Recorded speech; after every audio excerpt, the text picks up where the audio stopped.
tell you that I think I lost my way.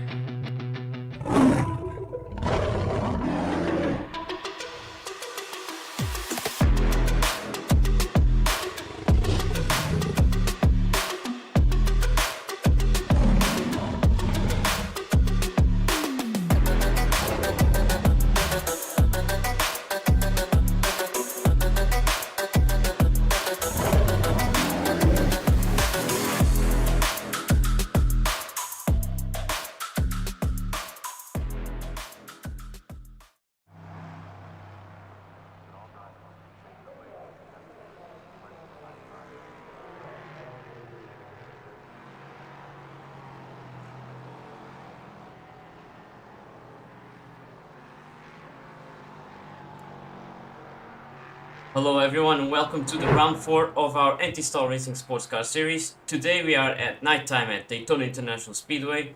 Fantastic rover, very popular, especially on the IMSA series. But today we are running it with the LMP3s and the GT4s. Unfortunately today I'm alone, but I will give my best here. As we go see what's going on before we start qualifying. Some people are still doing their practices.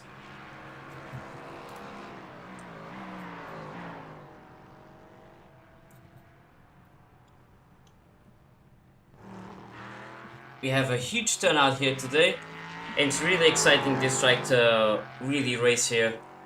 Really well for multi-class because we have the long straights here, some really good overtaking corners. Even though there aren't many, you see a lot of them are just, the roval part, but there is some great racing to have here as we go on to our GT4 qualifying right now.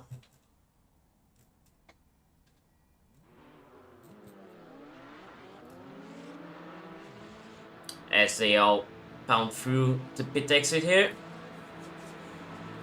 Sometimes you gotta be careful to not go too fast because of this corner right here on the pit entry. Sometimes you can step on the grass and even hit the wall on the right. I've been a victim of that once, or twice even. As we have the Saudi Sports drivers in the front, or two of the Finnish drivers of the same team.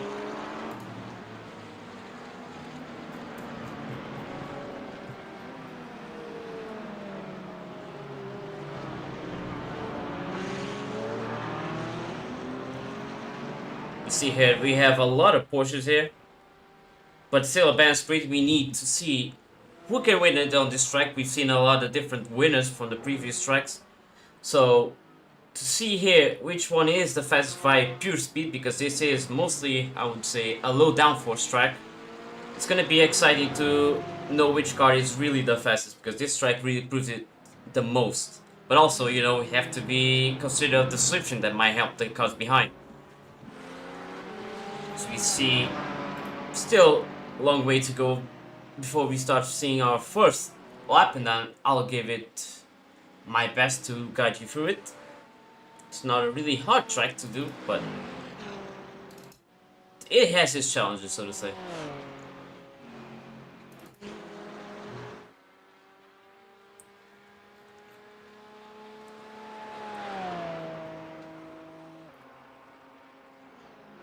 So we have Yoni Niemi being the first one to do the lap. Let's go through a cockpit view. Here we go.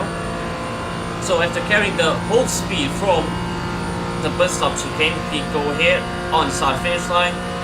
Push it closer to a wall on the right. Stop braking maybe on the white line here. Be careful to not lock up your brakes, especially the front ones, as you keep it tied to the left side.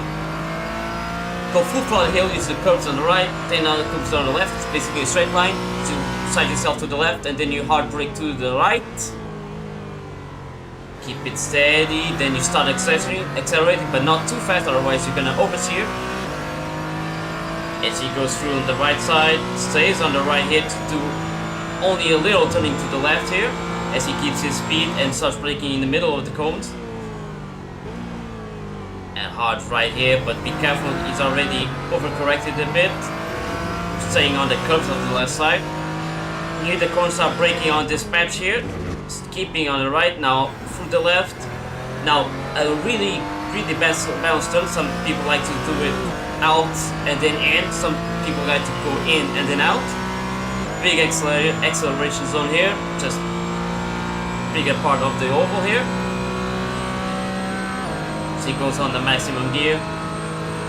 Start planning your braking point between the free and the tuner board. So you start braking here. Keep it nice and tidy. Be careful not to step on the wedge, otherwise you're gonna get an off track. As he keeps it really tight.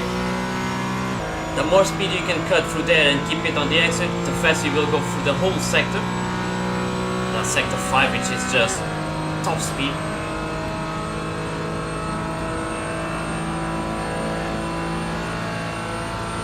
And there he goes onto the finish line. And we will see which position Arioniemi is gonna get. Of course, being the first one, we see some people having purple sectors behind him. So of course, it might be an improvement maybe on the next laps here, as he steps a bit on the grass and he crashes onto the inner wall. Be careful to not stop anyone there. Good for him, because he didn't block anyone that was coming next. So for now, we have Philippe Weiss on the provisional pole.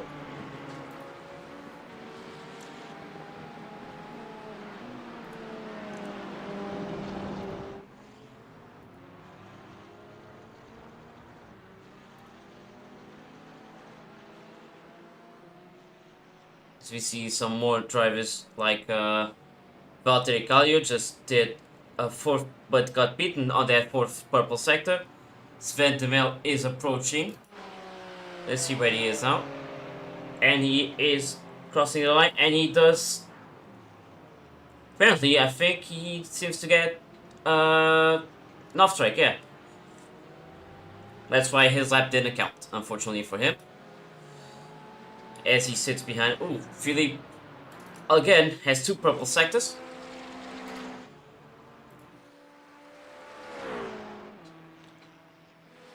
A really close battle here for pole position, but let's see the gap to the leader instead. There we go, the top 6 under 1 second. You can even say Daniel only 1 millisecond above the 1 second here. He could have been the top 7 under a second to the leader, but still very early in the qualifying. This is still a long lap for these cars. Of course, these cars don't have that much top speed. They have a good acceleration, but the top speed is where these cars, I mean, on this track, it dominates the most. 2 yellow sectors, the last one's for Philip. As he crosses the line with a green sector, last one, and he improves his lap. Stays in provisional pole. Let's see what we have here. Number 27 of Alex Bay. He's running good. 3 green sectors here. It was improvement on his own lap. Driver for PCF Racing on the Porsche 918. Sorry, the Cayman, not 918.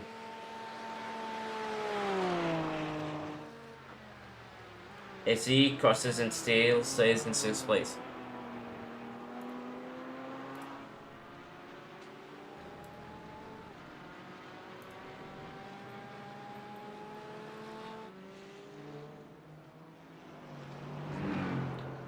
Still, we see a lot of yellow sectors everyone is doing, still not improving that much. Maybe behind the slipstream could help these drivers.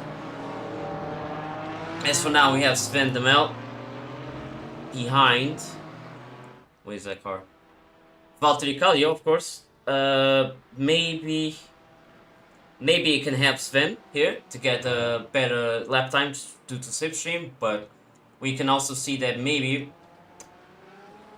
it could be not as good, since he might try to overtake Valtteri here, and that's just gonna lose him time since he's not supposed to be fighting in qualifying.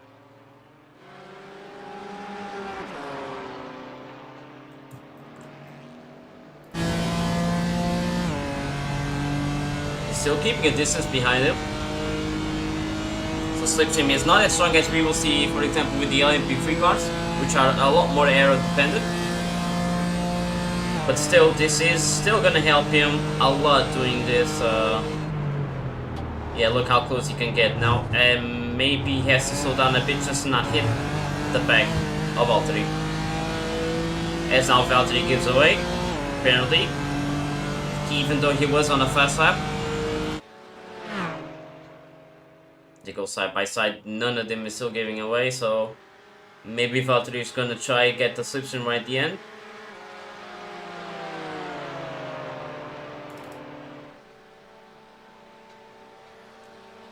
It could be beneficial both of them. Sven de Mil crosses the line. And he goes to provisional pole, so the slipstream did help him. And now is he going to help his competition that just gave him the provisional pole? Valtteri here behind, keeping Sven here, not trying to overtake him possibly. It seems they are too close.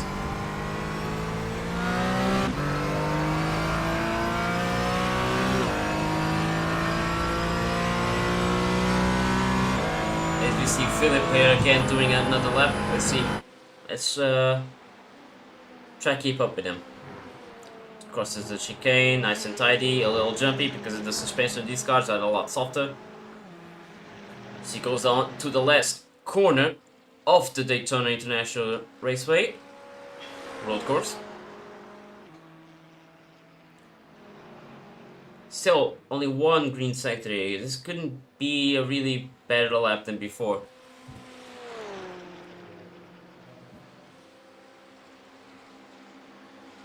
As he crosses the line, 2 green sectors this time.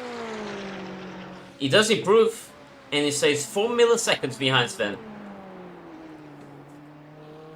See some purple sectors going on in the middle there of the pack. Improvements on the lap times, but not enough to beat Sven on the provisional pole. 2 minutes to go before we go to the LMP3 qualifying.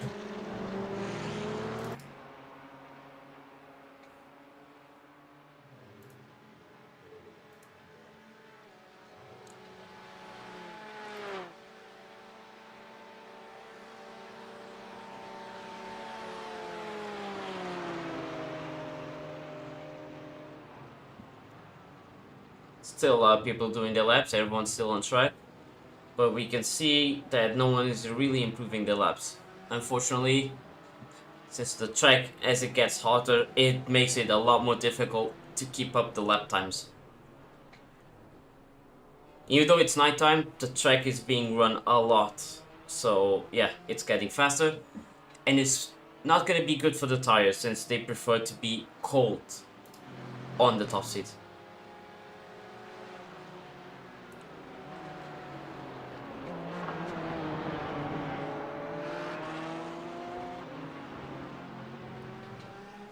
These two are still together, even though they are competing for a lap time.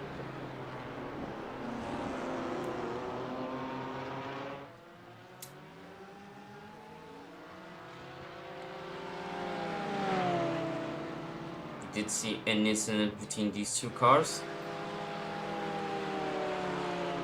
209 being Pierre-Yves and 269 between Sarah Schmidt.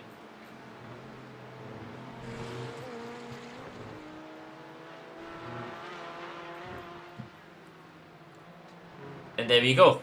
There is the qualifying. Now they have to finish the lap that they're on.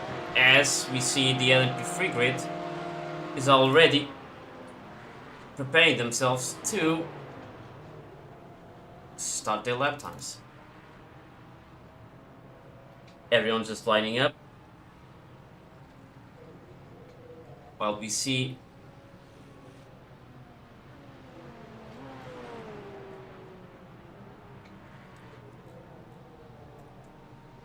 oh, now I couldn't find the camera, it doesn't matter.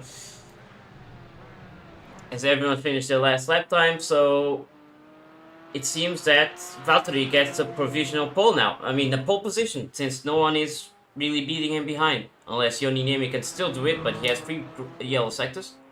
And look at that, the top 3 different cars, and they all separated 5 milliseconds between each other, so That's super close. That's gonna be interesting to see in the race. How can they keep up till the end?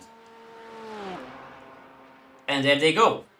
There goes our LMP3s already going onto the road. Brandon Hawking being the first one. Yoni is still finishing his lap.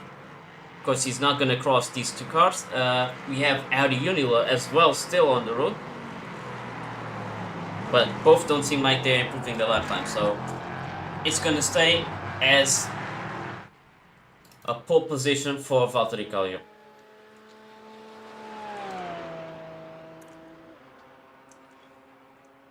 As Yoni Niemi also just slows down at the exit there.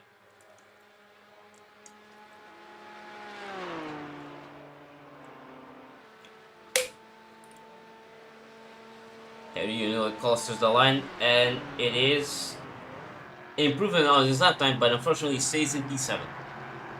As we head out now to the roaring LMP3 cars here. Again, Brandon Hawking being the first one on. First one to do his lap.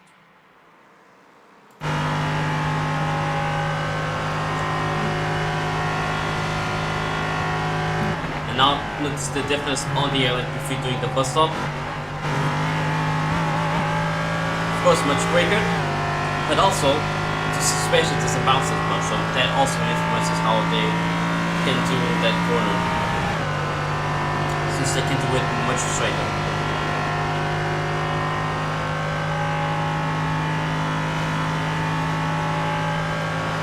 How about another run down on the lap?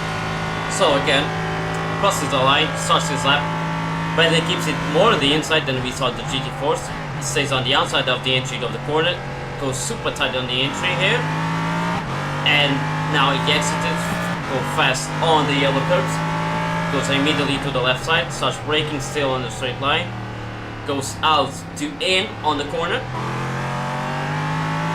presses full throttle there, staying on the right side so that they can keep full throttle here, minimum wheel movement, starts braking here. Being a long corner again, he starts going outside. Ooh, missed it. He missed completely the apex of the corner. It's gonna influence his lap time for sure. But doesn't matter, it's his first one, so he starts braking on the patch. There'll be a grass contact there. And he goes straight to the middle of the racing line there. Throttle. 6 gears this car has.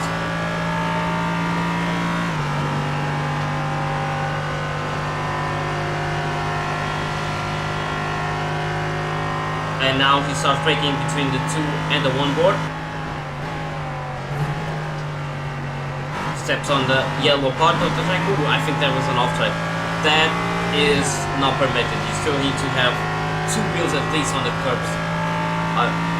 Yeah, I think he did was 2 of the wheels out of the curbs. In fact, it should be 4 of them. But we'll see. We can still see if he registers his lap times. We can also probably see how fast he is going, shall we? Because I'm curious to see what are these top speeds that these cars have, especially without the low downforce that these cars, low downforce setup that these cars have. We can show it. There you go. So Sebastian is on the provisional pole here. As I said, Brandon did cut too much on the bus, so his lap was invalidated.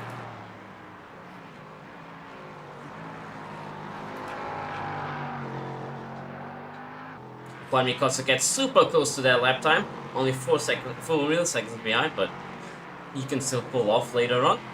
As we see now, Kevin Stam here.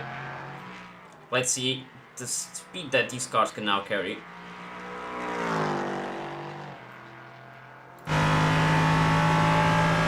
250 kilometers per hour, 6th gear. So, 20 more here. 275, not bad. Even though these are LMP cars, they are still pretty quick on the straights, almost like the LMP2s. But of course, it's not really as close as the LMP2s in terms of speed, because on on this track specifically, as we see in IMSA, it's let's just say not fun for the other classes to try overtake out of freeze. Especially since it can cause a lot of accidents, but no accidents here so far. All good, 280 km per hour. Brandon Hawkins does get the provisional pole now, 5 tenths of a second ahead of Sebastian. Let's just go real quick to Juan Ricosta, who was close on getting the lap time. As he does the last corner here, a really long one, of course, being the oval part of the Roval. He's getting the slipstream of someone ahead of him. I think it's Sebastian van Hilve. He crosses the line, 1 purple second there, but it improves only to P2. Brian Loyens here on green sector in the middle, but on these early stages of the track, you need purples. Otherwise, it's going to be hard to beat up the lap time later on. Even though we did see Valtteri getting that pole position. Maybe with a bit of help, of course, with the slipstream.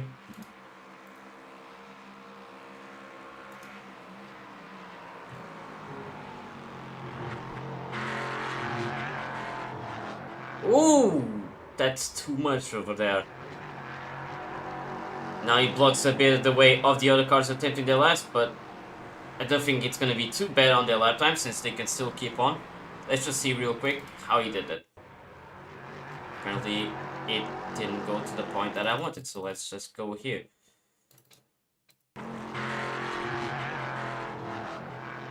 Yeah, just loses control a bit there.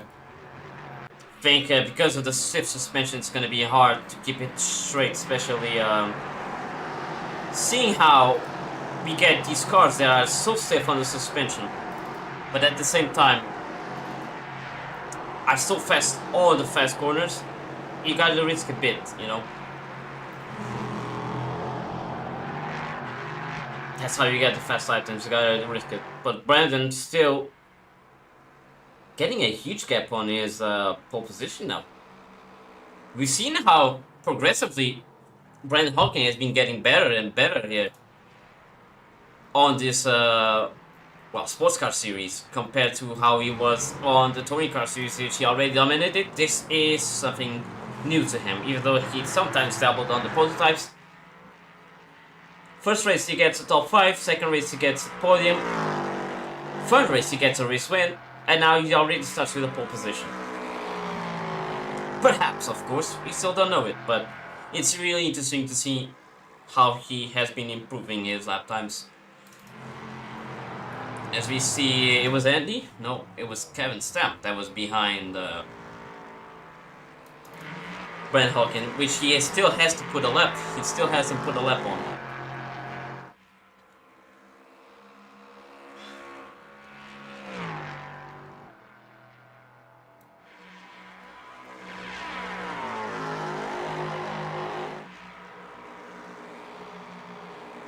Kevin Sam crosses the line. Is it finally one that's registered here on the board? And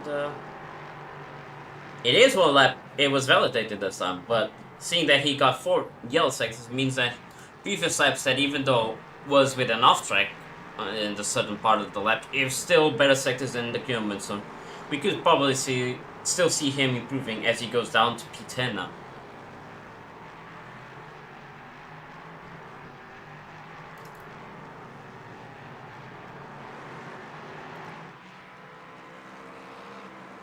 Alex Richardson from the Knowles Sim Racing has a car right behind him though. I wonder if the car behind him is gonna affect... Oh, he slowed down, so he's letting him pass.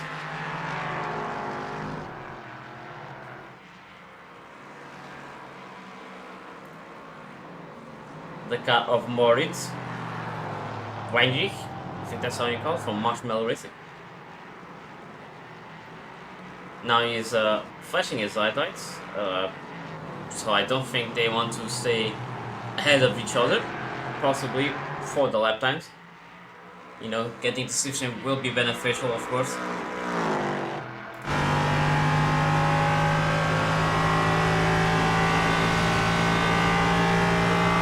2 minutes to go before we end the qualifying of LMP3s.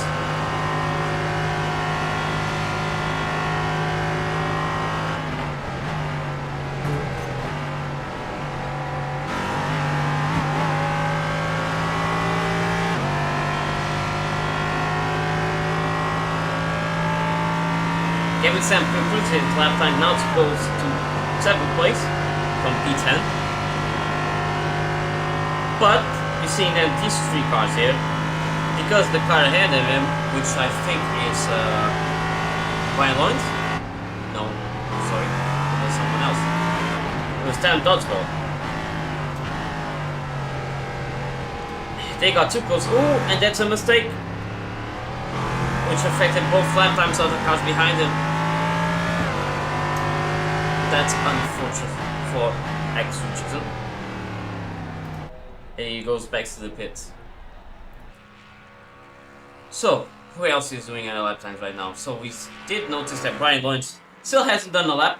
Some have been invalidated, so it's going to be his attempt again.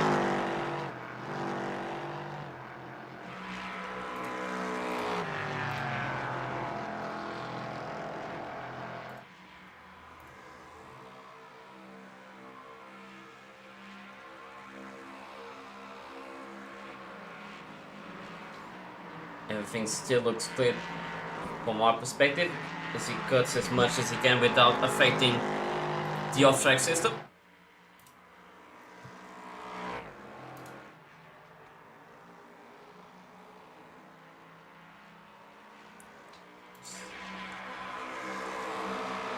Kevin Sam right behind him, getting as much slipstream as possible, maybe to improve that 8th place right now. Byron's does cross the line and finishes in last place. Unfortunate for him, he still stays in last place even though he did a qualifying lap. As you see, Juan Micosta trying to finally beat Brandon Hawkins' provisional pole. Just a bit to go. He's at halfway through. Still has to cross the bus stop. Let's just keep attention on how he does the bus stop. No, he goes to the pit. Huh. And I was looking at someone else. I think it was here it is. It was Rupert that was still on the bus stop and still improving his lap time. Sebastian Van Hilgen is also on the lap, but he stopped.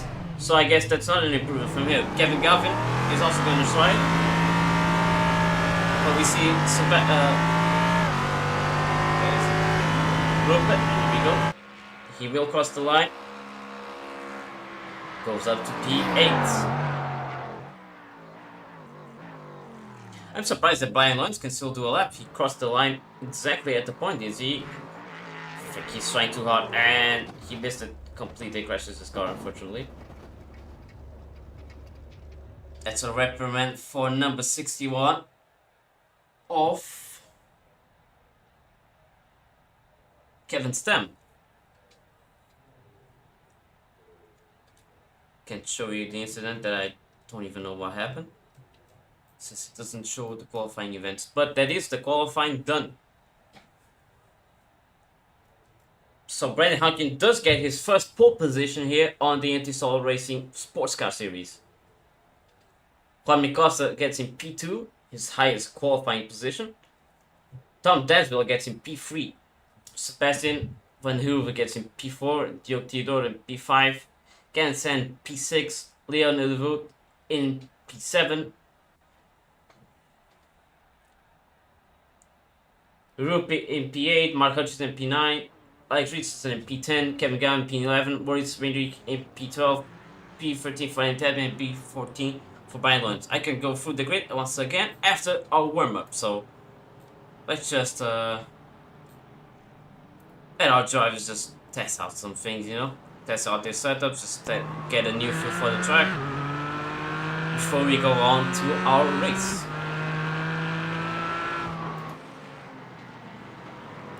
And as we also see that everyone is together.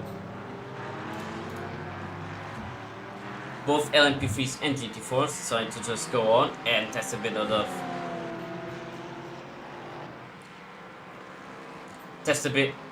traffic.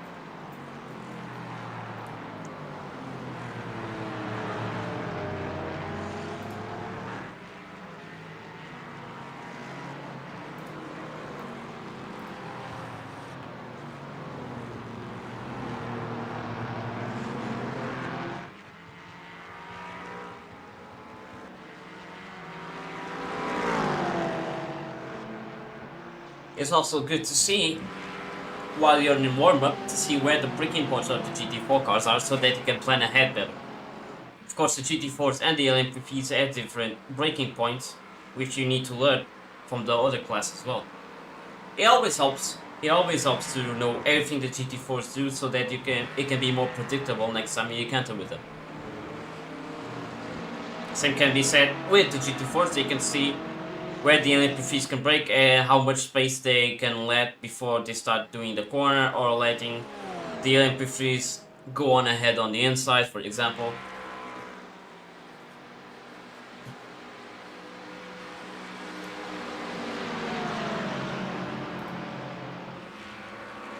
Valtteri going into the pit entry, practicing. Of course, all the cars have to pit at least once for the fuel, and it's a good thing to test it out on warm-up.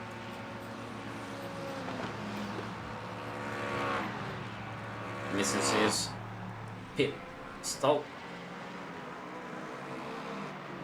Also, this is a bit of a treacherous pit exit. Sometimes when you are on the road, the car on the road that is, still racing, you can always see the car exiting the pit lane, so you need to predict that as well. As you see all these four cars really coming together. Kevin Sam can keep it on the inside, as Rupert stays in front, overtakes it on... What is the name of the corner? I don't even know. It's hard to memorize all the corners, especially with so many tracks on our calendar. But that being said, this is the last round before we have a week break, and then we turn in 2 weeks' time.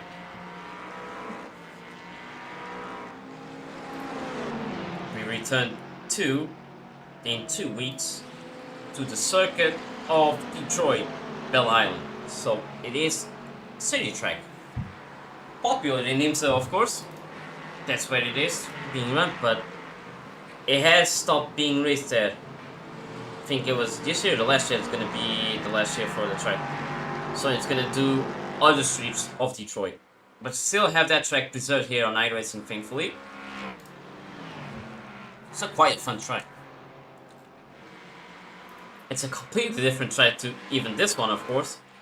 This one requires different kinds of, I would say even more setup based than the other one, since you have less corners to do, but the setup does improve your, not only how you do the bus up, which is a big problem for a lot of the cars, but also how much top speed you can carry.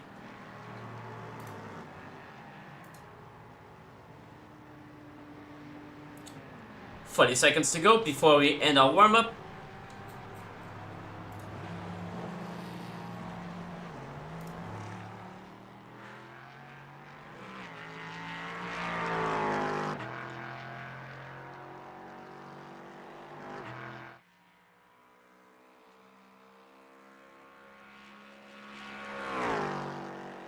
Listen to that engine.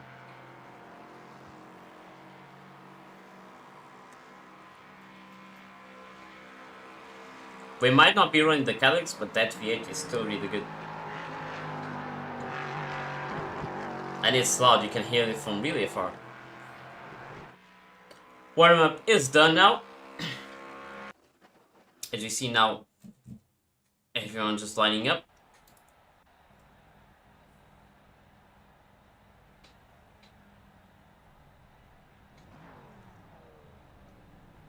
So, I would say for predictions, I'm not going to predict who's going to win, especially on the GT4 class, it's impossible.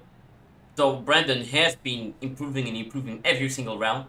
He might even get to P1 on the standings. I could show you the standings maybe next time. But currently, where is it?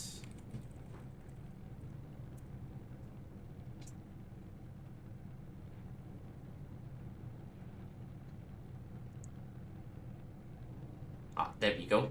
Can tell you right now who's winning, leading. So Tom Dadswell is in first place of the LMP3s, 1,122 points, ahead of Ben Hawken with 1,013 points. And Juan Micos is in P3 with 891 points. As we see, everyone's already on the grid. GT4 is here. Of course, they will start ahead.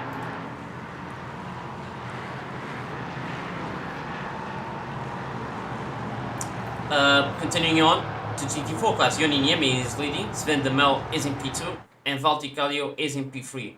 Anything can still happen on these standings.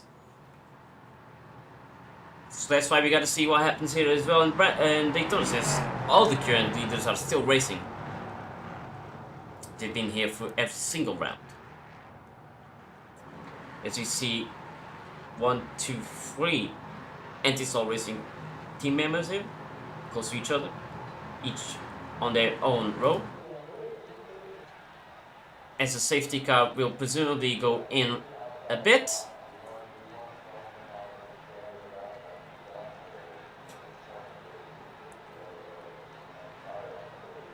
There he goes, and now the leader has to start on the start zone. And they go.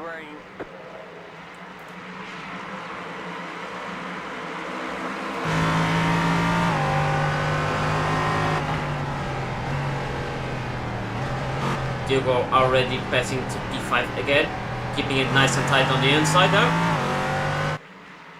So far, no mistakes from any of the drivers, so they keep going as we go head out real quick to our GT4 leads, which also are starting now.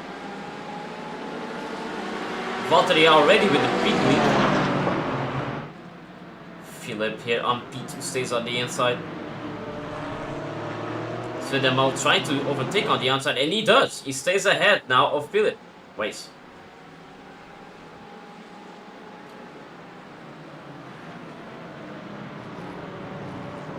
And also a really safe start for the GT4s. As we see here, Brandon Hawken already with a 1 second gap from P2 of Juan Costa.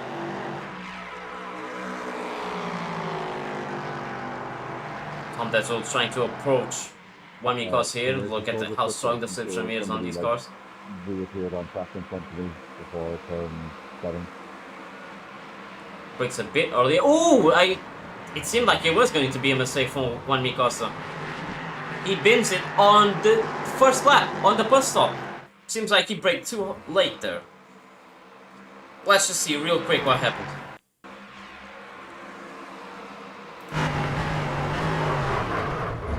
Yeah, it was too late on the braking and too hard, so that made him, unfortunately, missed out on the right braking spot. Seems like he is out, but he does have fast repair, but it's gonna be way behind of everyone else. 2 seconds and a half of the lead on Brian Hackett to Sebastian. Oh, P2! Turn 1 lap quickly. Big crash on the back. Let's see what happened here.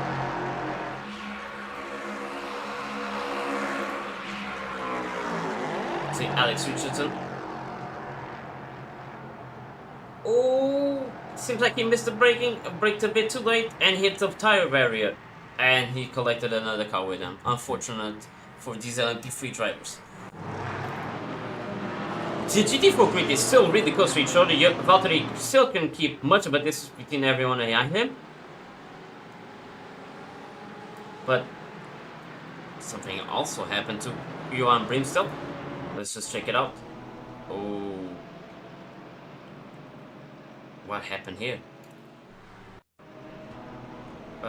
Seems like it's not showing the proper part. Oh, here we go. Seems like as he was running, pick last place. Oh, he missed the braking there and cornered too much, and that made him oversteer there. Unfortunate for him.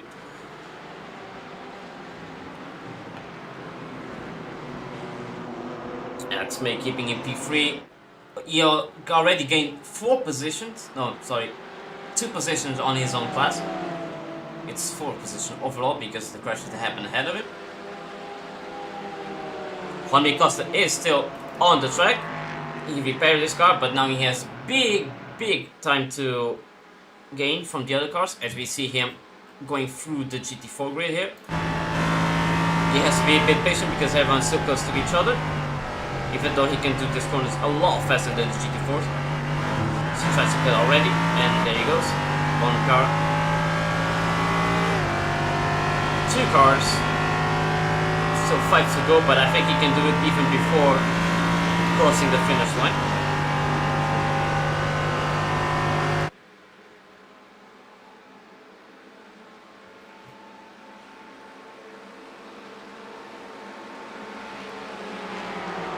There he goes. Only 1 car left, but he can do it on the outside, I think. Yeah, he does.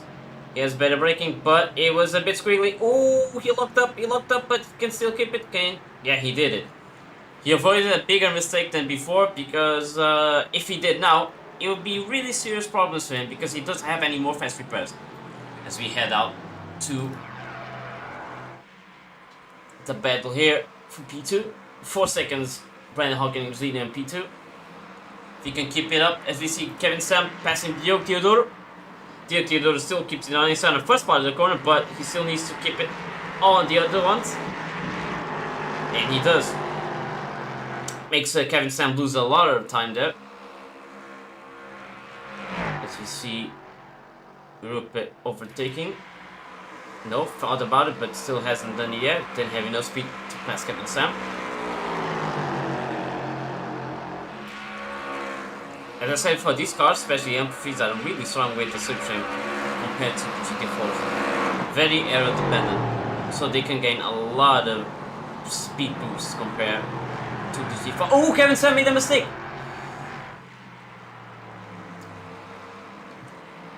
Fortunate for him, he now loses some positions. But I managed to still keep going. There was a little tap on the back of Kevin Sam by Rupert. Still a battle here on P2.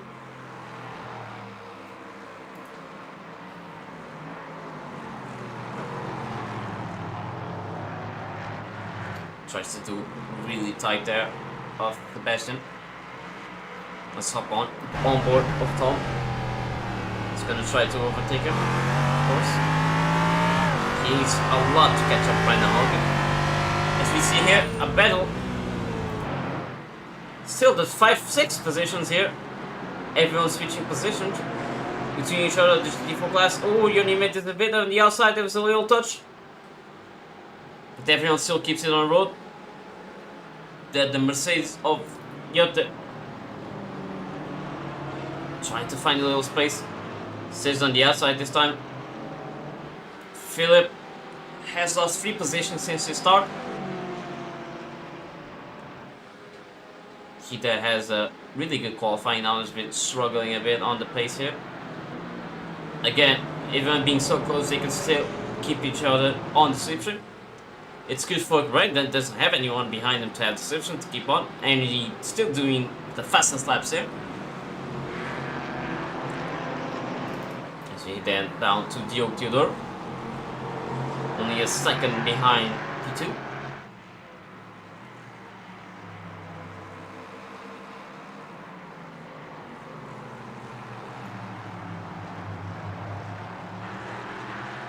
Gotta be really careful with the mistakes, otherwise the cars behind you can overtake, of course. There's not really corner by corner right after to stay on the position that they were. So we go back to the GT4 class, which they all seem to be pretty close to each other. Just a straight line. Let's see how the line looks from the inside onboard on the Porsche of Miami.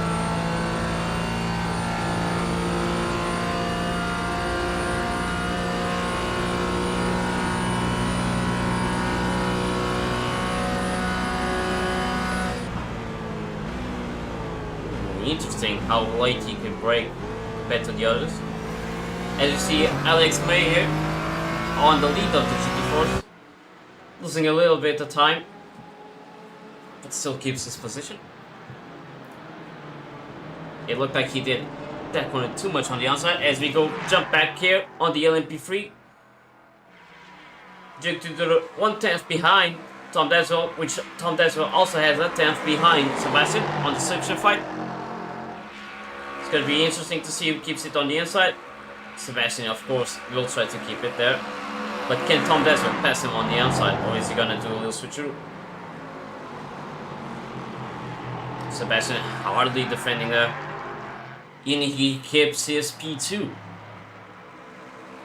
Which is great for Brandon, of course, since the more they fight behind him, the more distance he can get. So he can do a little mistake or two and still keep the lead. We see Andy Tapman behind, fighting Kevin Stamp, 20 stall racing drivers.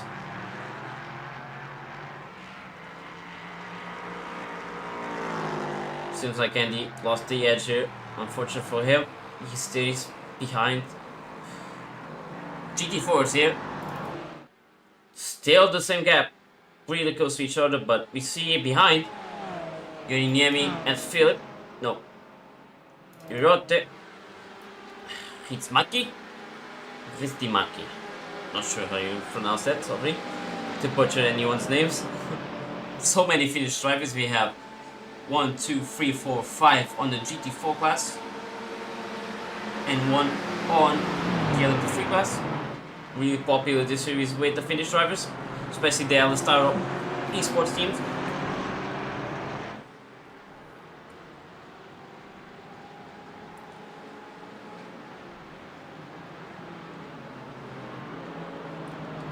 Tom Desville trying to keep up with Sebastian. Another attempt. He did get a bit of a distance from Diogo. Diogo Tidor now almost a second behind. As you see Tom Desville braking a bit. He was too close from Sebastian. There was no point in trying to stay that close because the braking might interrupt and even hit the behind of Sebastian. Kevin Galvin here, trying to pass Kevin Stamp, which just to see, Andy Tedman did pass Kevin Stamp. We see, can Kevin Galvin pass Kevin Stamp? No, that's just the overtake done by Andy. It almost looked like teamwork, I think. Just give the inside for Andy to go.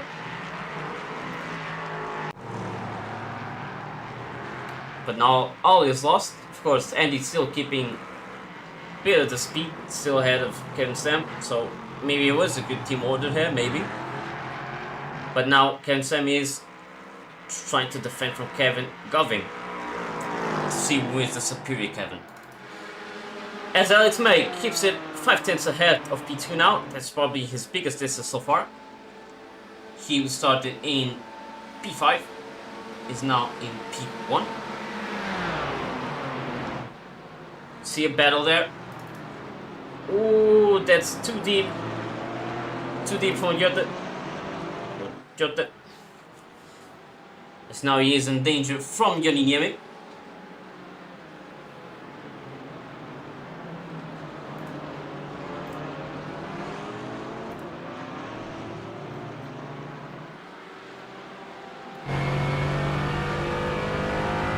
It's actually been a lot of overtakes I can see on my feet. But it's mostly switchbacks and switchback positions. Because it's the slip shape, of course, but also being side by side also registers as an overtake. Which is interesting to see. For now, let's just see how close, and it is close, the LMP3 is leader to the GT4.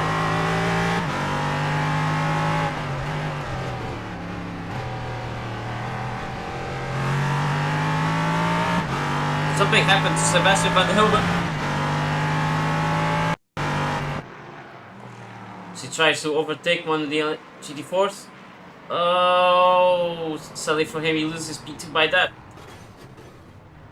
He scratches a bit of the car, but I think he can still keep going. Didn't lose too much time. Unfortunately for him, he was defending so well. Unfortunately, he was liking his driving there. But as we see, Brian Halkin overtaking the GT4 win. And we are only 14 minutes in.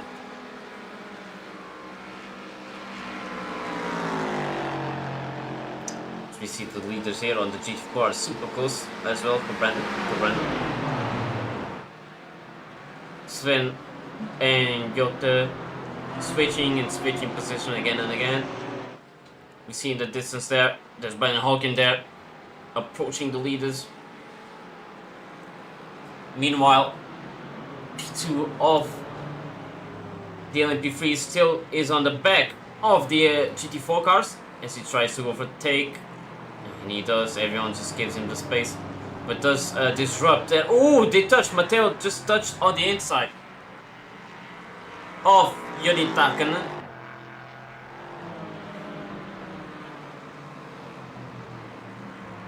We see Brendan Halkin on the last two cars of the GT4 class.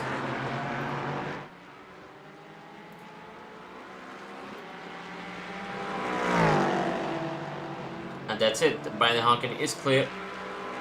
Huge space as you can see on the map. Very, very big gap to the next car. And the car number 79, which is Juan Micosta. The LMP3 we saw on the first lap. Crashing on the bus stop. Fortunate for him, she had a lot of this, but it seems to be happening almost, I wouldn't say almost every race, but it's something that you really need to consider as well. The consistency you can keep without doing any mistakes, but it was a nice attempt for 1 week to keep going. You shouldn't really give up. Anything can happen, of course.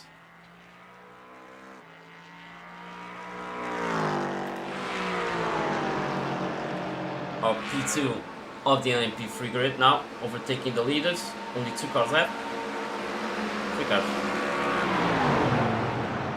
As we see, it's still the 4 cars here. Alex May still keeping the lead. Who's gonna pit now first? It could be advantageous to stop pitting now or maybe in 10 minutes.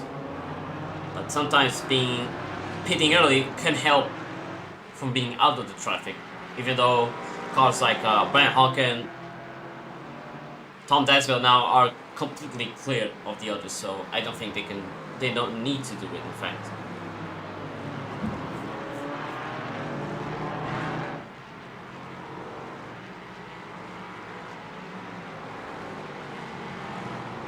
Right, Sebastian.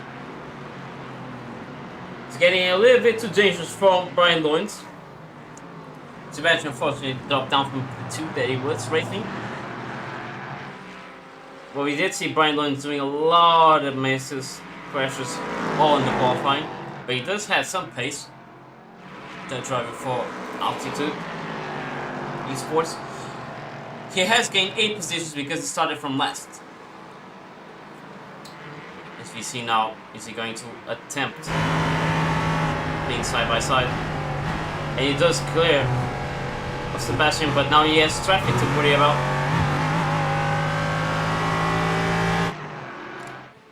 Fortunately for him, the start of the traffic is all on the straight line part, so he's not going to lose too much time. Brian Halkin still getting the fastest laps. The man is unstoppable right now.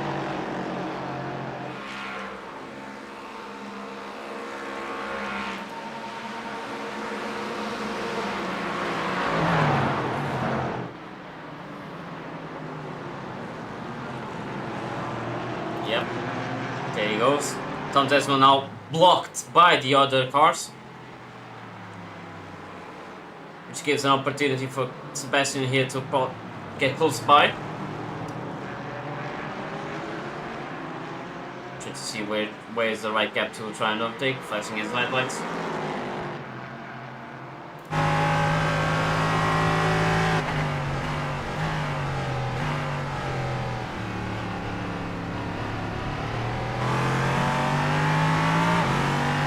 Could be the right time now to try and overtake on the straight. Be careful to not hit them from behind. Ooh, that's a lot of braking. It lost a lot of time there. Which makes the overtaking part extra difficult now, since you're not even close to it. Ken and Sam did enter the pits already. First one to do it. Some havoc to Daniel Ronke.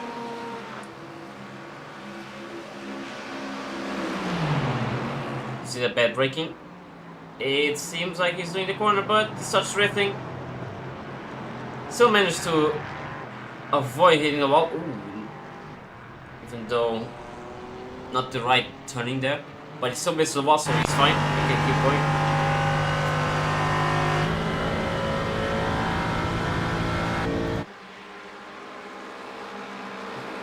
Some gaps between the top 7 here, all under a second to each other, but Alex May just keeping the right distance here.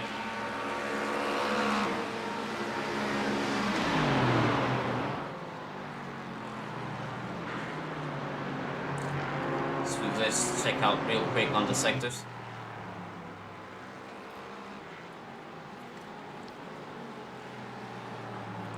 Two cars behind him being faster than Alex May.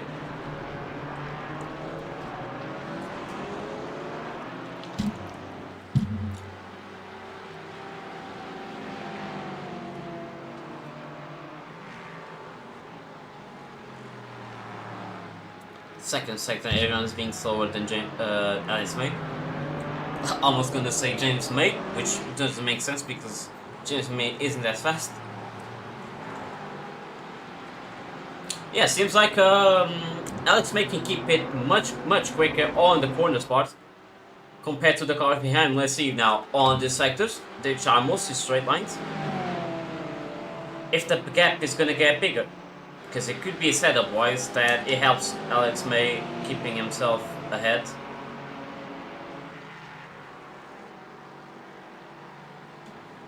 The low downforce setup. Yeah, apparently it is. Even if the slipstream is minimal here, it does seem like Alex May is in a disadvantage because of the top speed. Even though Valtteri, for example, has the same car, setup-wise might be a lot different. As you see, Valtteri overtaking Yote.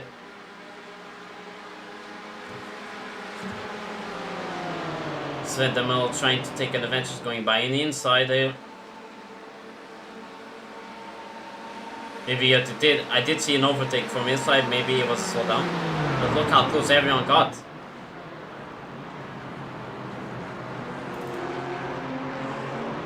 Very interesting to see.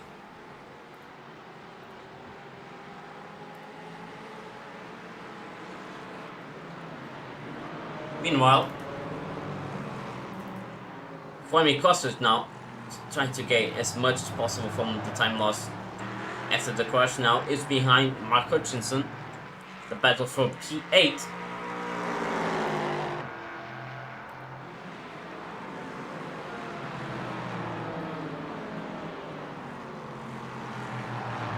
Still pretty close to each other. Let's just quick on board here. As now they will have to fight with the traffic, which is fighting each other as well. Everyone is super close to each other. Lamy gets the best speed here. Though Mark Hutchinson does seem like he has even better speed without the slipstream of anyone ahead of him. Sven Demel goes back to the outside here. Ooh, that was a late braking. That was almost dangerous from Juan Costa there. I think it was a bit off. Skin marks on the tires there, but he still keeps it. Didn't see the inside there. Still keeps it on the road and didn't manage to crash to Mark Hutchinson.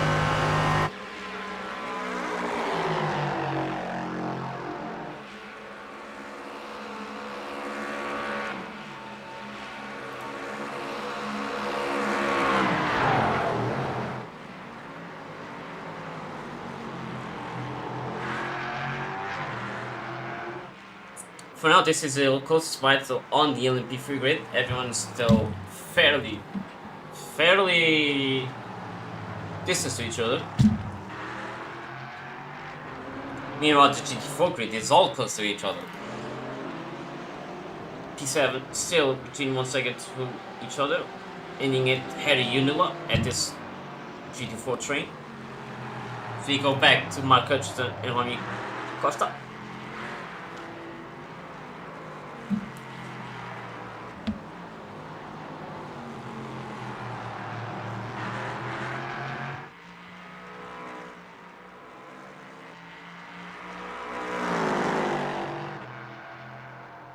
Oh, Brian Halkin just did a 141.7. That's the first 141 that anyone has done, including himself. The next best lap seems like it's from Tom Daswell, a 142.73, so that's a full second. Leon also with a 142.71. Duke Theodoro with a 142.50 fastest lap time, so it's almost a second to the second fastest. That's really good from Brandon. He's just got really good pace. He's really concentrated. He's in his zone, so it's like isn't getting bothered by anyone. We are, well, more than halfway through the race.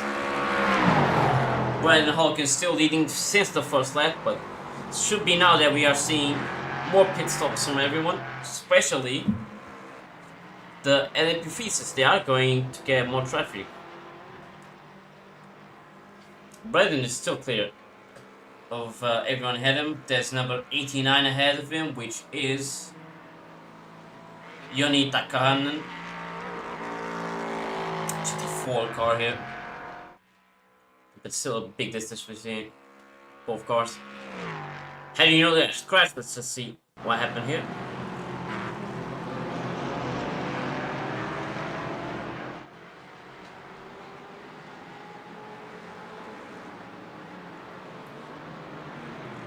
It's a really big. Oh, he crashed into the back of I think it was Philip Weiss. So that's one car out of that battle, top 7, yeah, the top 7 battle for P1, so to say, because everyone was 1 second, now it's only 6 cars remaining there. Mark Hutchinson still keeping ahead of 1 Mikasa.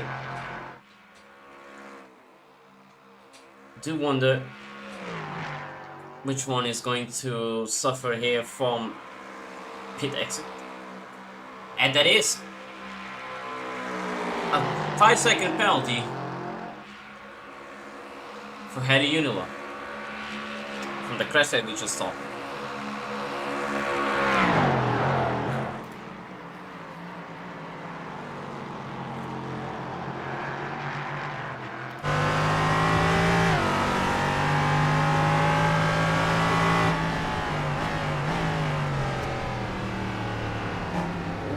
That's super close. That's how come to say one is just doing a lot better. And someone to say he is suffering, especially I would say on the straight line, the fast part is better. The slow part, one seems to be doing better braking in general and better corner speed. But the fast part, he's going to suffer a lot. So one has to take advantage of being really close to him on the exit of, for example, this corner, and keep up on the straight as he tries now. Going full throttle, still super close to each other, but still space on the inside for Tom Daswell to keep it in.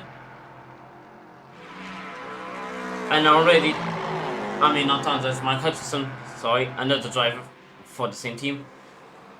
But yeah, it just seems that Mark Hutchinson just has a big advantage on the setup wise here.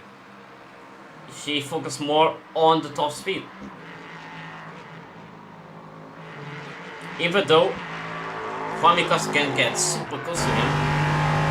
Look, he starts pulling away. Not only does Mikasa get a bit of leeway from Mark Hutchinson, but even behind it, he cannot catch him. As he both stay out, no one is pitting it. Andy Tapman is pitting though. See, now the better section for Juan Costa. Can he do it? He has to overtake on the inside of the rover part.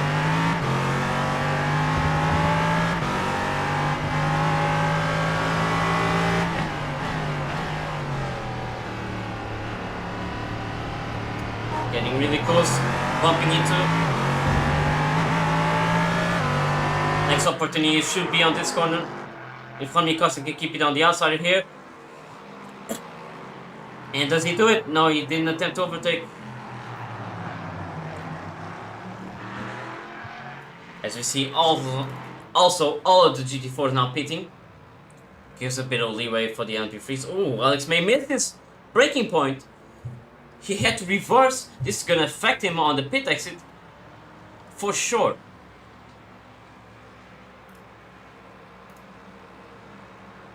Before we go there, as we see, the top 3 is also pitting on the LMP3 grid, so everyone decided to pit at the same time, both GT4s and LMP3s. As we now see Alex May, where is he? He is behind. He finally lost the lead to Joni Niemi. Provisional at least lead, of course. We still need to see where Valtteri and Sven Mel will be when they pitted, but... Oh, and another mistake from Alex May. Oh, that's so unfortunate. Now he has to be careful to not block everyone else from the pit exit. And he's doing the Austin Powers bit. Oh, this is such a disaster for Alex May. Oh, that is so unfortunate. But that's why you gotta practice the pits. Not only the pit stop part, but also that corner. It's even if you go farther with the pit speed limiter, you can step a bit on the grass or even hit the wall on the outside. It's really close. Really close, but unfortunate for Alex May, he just completely lost the lead. Sven de Mel trying to catch Valtteri before they pit. You see, Brad Hawkins still hasn't pitted as well. No, wait, they did. Everyone did pit. Let's just see real quick where the pit stops are. Yeah, everyone did pit at the same time, incredibly. Only two GT4's leaders, which already are pitting now, were the last ones to pit.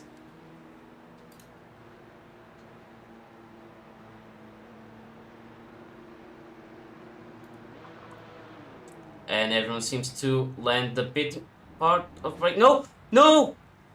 Philip Weiss and Sven de Mel missed it by just a slight, but that is going to cost both of them, for sure, the lead.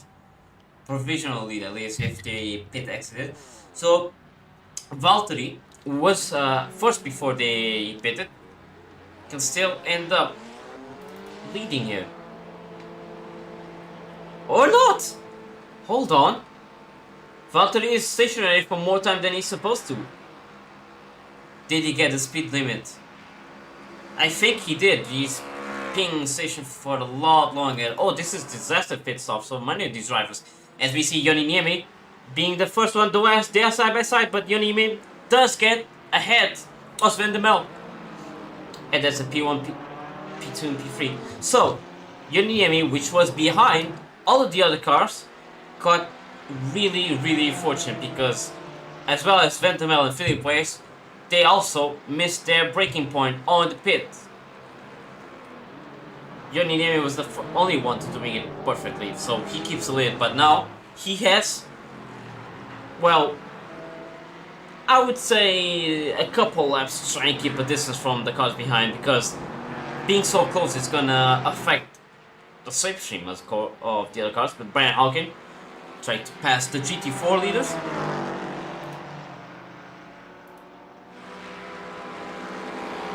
And he does.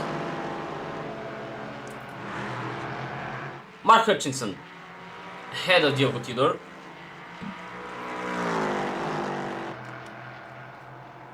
We did see him, well, not pit, I think. He was fighting someone else. Wasn't he not? If I can just see... It did, yeah. Unfortunately for Mark Hutchinson, he pitted on lap 2, so he for sure has to pit once again. He was fighting someone else. Juan Costa, in fact. Juan Costa pitted as well once more. So this isn't even a battle for P3. For sure, Diogo He's gonna stay in P3. As you see now, Mark Hutchinson pitting. Be careful. Ooh, I think that's gonna be a speed limit penalty.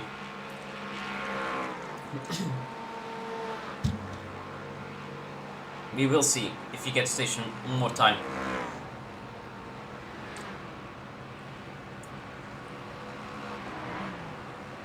As we go on to these three cars, so close to each other. Sven de Mel now leading. We can even see the overtake. Oh, he goes super wide in Maybe. The Philip Weiss and Sven de Mel just passed him. Mark Hutchinson is now out. And we see Andy Tedman just crashed.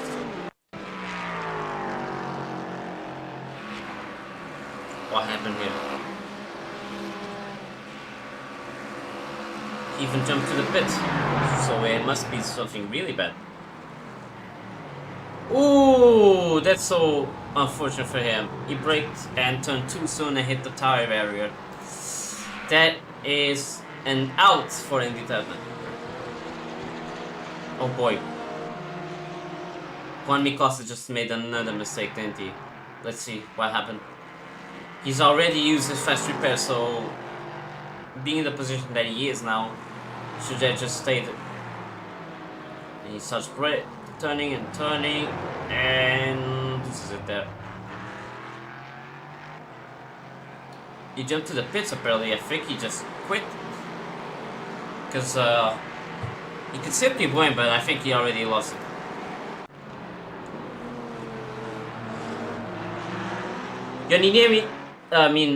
Philip Weiss just goes on the inside because of Sven de Mel's mistake. Now P3 tries to overtake the leaders here as well. Ooh, Sven de Mel has to go extra wide to avoid contact with the MP3. But that gives Philip Weiss now the... Not yet actually. They are still fighting here for the first position. Who has the advantage on the next corner here, which is the inside for Philip. Can he keep it? Can he keep it? And he does keep it on the inside. Makes Sven have to break down even harder to not hit him. So that's the top three now. Philip Weiss, Sven Mel, and Joniniemi. Top three of our well, 54 grid.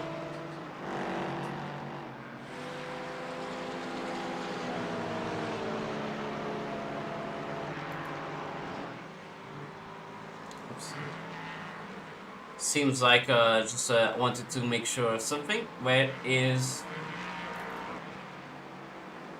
There was something I was curious about. So Mark Hutchinson did pit and he did not lose more time than the others after pitting. So he did not get the speed time penalty. If that's good for him, he can still keep going then.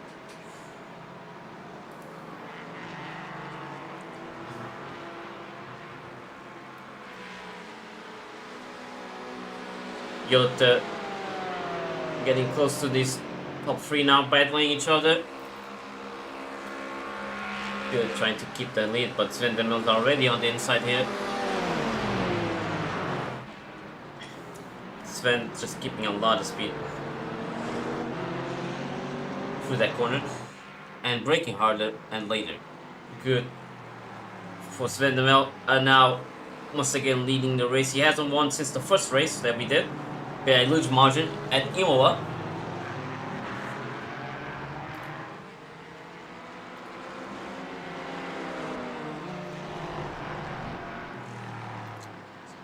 Sebastian and Brian here fighting each other again.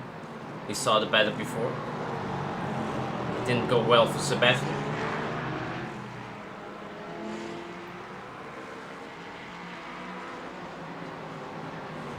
So they keep going. We see the top four now keeping bigger distance between each other. Oh, that's a bit of a city there from Jota.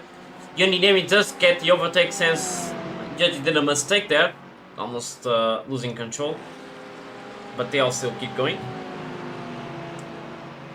Brian Loynes here doing his best to get the position from Sebastian.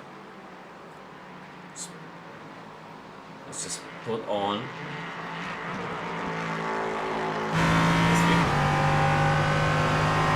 Let's see how strong the slipstream is for Brian. Doesn't seem like it's strong enough because he is pulling away. Very slightly, but nice catching.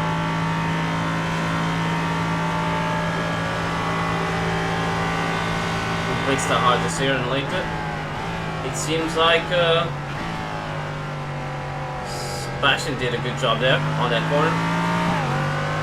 So he goes back to our top 4 here.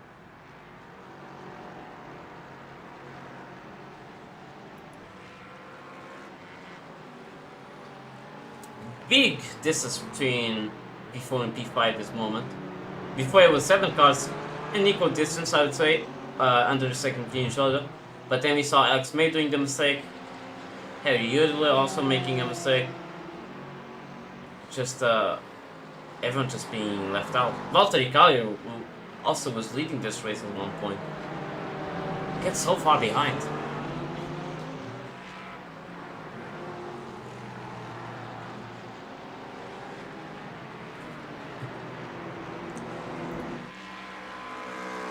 Brandon Hawken, big gap to the car ahead. Number 209. Oh, what happened to Tom Desville just now? Oh no! He lost P2. What happened here? Oh, that was too deep on the inside. Too much corner rotation and poof, he crashed on the tires. Being the iRacing, I think he can still keep going. We'll see, but managed to lose already 2 positions. Unfortunately for him. Gotta be careful on the bus stop. The bus stop does kill a lot of people. He does go to the pit lane, Tom Dadswell. So he loses even the opportunity to be in P3. Look at the gap that Brandon Hawken has to P2. 23 seconds. And he already pitted too. You can pit for next to the fastest lap. Why not? To a good old Master Statham.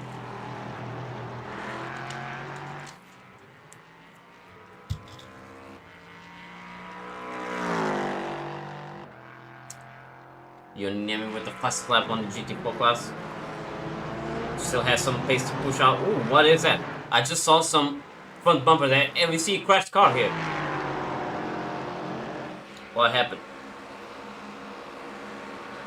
On the finish line, as he does now, turn 1.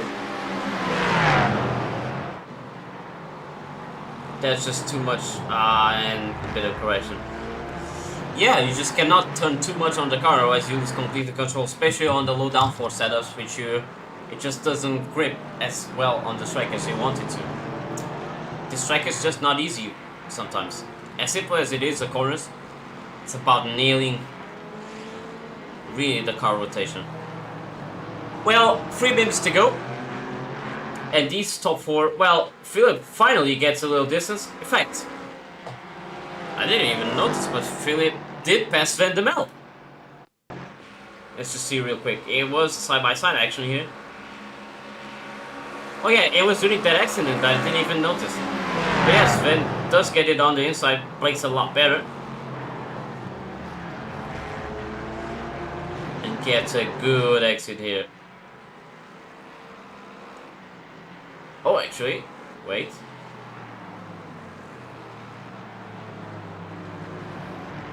That's it for the McLaren, then McLaren driver just leading the race.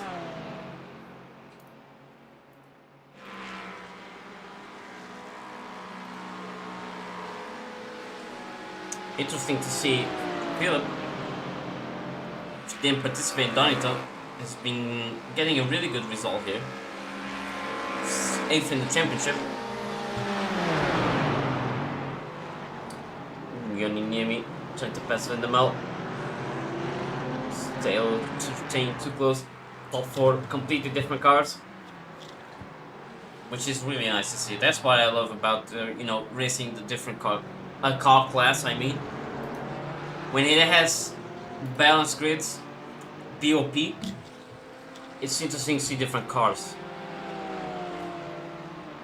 just fighting each other out. as you see, Sebastian still ahead of Brian Lone. After all that battle, he's still ahead of him. Brandon Hawkin, 24 seconds ahead of P2 from Dio Theodore. It's gonna be a second race win for Brandon Hawkin. I think it's the first repeat winner of any class. Dio Theodoro is gonna have his first podium if he keeps it like this. Just 1 minute left, and of course the last lap to do. Yoni Niemi trying to catch Sven de Mel. He had speed for it. Just looking for the right opportunity now. But Sven just brakes so much better than everyone else. You can see him catching the car ahead and distancing himself from the car behind. Even though that looked like a big cut there. I wonder if it really is an off-track or not. I didn't notice it properly. But it seems like he kept going, so I don't think it was.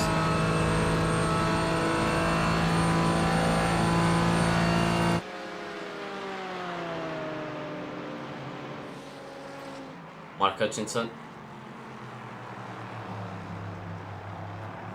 ahead of Tom Dadrell, his teammate from Altitude Esports.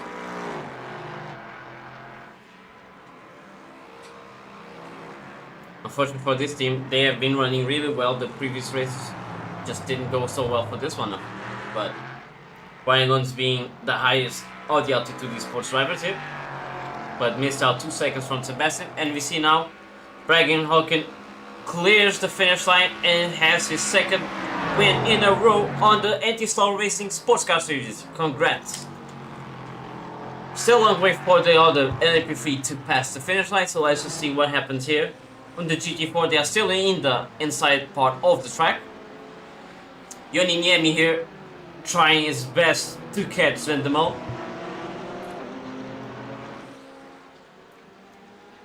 Just really taking his opportunity here, but Sven has been driving really nicely. He briefly had the lead, but unfortunately for him, Philly got the advantage. As we see now, the other LMP3s have been crossing the line as well. Some of the left GT4s, but these three still going in.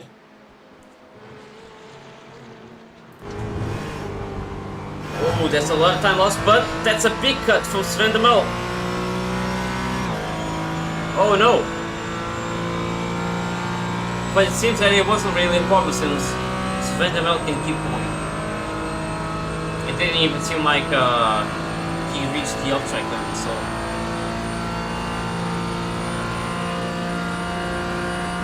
It's gonna be first place for Philip Weiss. Sven de Mel in P2, Yoni Niemi in P3, Yotirim's Mikey in P4. All these super close cars to each other. Till the end. It was even closer before, some more cars there, but good for the top three. Really small margin between each other. Everyone else has crossed the line on the LMP3 class, and so did the GT4 class, and that is it. Let's go on the race results, shall we? So, Brandon Hawkin with a 25-second lead gets his second win. Dio Theodoro his first podium. Drupe Kurkipa in P3. Sebastian van der Hilve in P4. Brian Luns in P5. Kevin Stam in P6. Mark Hutchinson in P7. Tom Desmond in P8.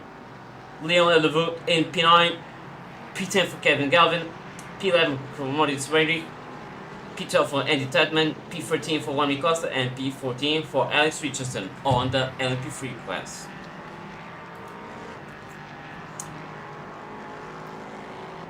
Once again, I cannot show the separate GT4 class, so I have to show it like this. So Philip Weiss gets his first win. Sven de Mel on P2. Yoni Niemi in P3. Yotis Maki in P4. Larry Yuno in P5. Alex May in P6. Danny Ronk in P7. Ryan Padisco in P8. Valtteri in P9. Sarah Schmidt in P10. Matteo Lemmer in P11. Yoni Takane in P12. Pierre Yves in P15. Johan Brinsel in P14. That is it. Let's just see if anyone wants to do an interview. How about our dear friend Brandon Hawken? Hello, Brandon, and there you go, a pole position and a race win with a big margin too, 25 seconds ahead. You're just unstoppable now already. Oh, thank you. Yeah, I think that this might be a bit of an outlier. I'm really proud about that setup. Man, I started just experimenting with some things before the season started, and yeah, man, we just had a ton of speed today. And man. Wow, yeah, at the very beginning of the race, in the restart zone, I just like, you know what, I just want to get away from everything, see if I can pull away, and I was fortunately able to do so. They were scrapping a little bit behind me, and I was able to get to kind of break the draft there, and man, yeah, from there just clicking off laps, and man, that was I'm really happy about that. That was a lot of fun. Yeah, so already I think this it shouldn't put you. Actually, I think it could put you on the lead of the standings of the NLP3 class, since your closest rival Tom Dadswell caught unfortunate mistakes, and he finished in PA. So how do you feel in leading the LMP3 class already? Did you Yeah, so expect this to happen? it's gonna be a tough road ahead. Yeah, like Tom, he's been on fire every single race, and man, it's gonna be tough. This race right here, it was like it's completely different from every other track we go to. So I'm expecting, you know, like yeah, around top 5 or so, just to be nose to tail for the rest of it. It's gonna be a lot of fun, and man, yeah, I just had the right setup today, I think. But for the rest, yeah, I'm feeling a lot more confident in this thing. Had a really great run there at Zolder, and yeah, I'm just hoping to carry on the momentum into the remaining rounds, because it's going to be a really close championship fight. So I'm looking forward to it. Well, congrats to another race win. I think you're the only driver in any class to have won 2 races yet. So I guess that's a big achievement already for your part of, well, how much you've worked for this series already. When you didn't start with the podium even, but as you've gone to P5, to then a podium, to the race win, and now another race win, and a pole position. And well, what do we call it? Grand Chelem? So Yeah, congrats. something like that. Something like that. So thank you. Yeah, I was. Yeah, Sorry, yeah, it's been a lot of fun learning this car, and just trying, like, just messing around with the setup all the time, but just seeing what works, what doesn't, and yeah, it's been a great time so far. So man, yeah, looking forward to the rest of the season. Should be a really great time. Well, of course, next week there isn't going to be a race; it's going to be a break. But we will return at Detroit. How you feel about that?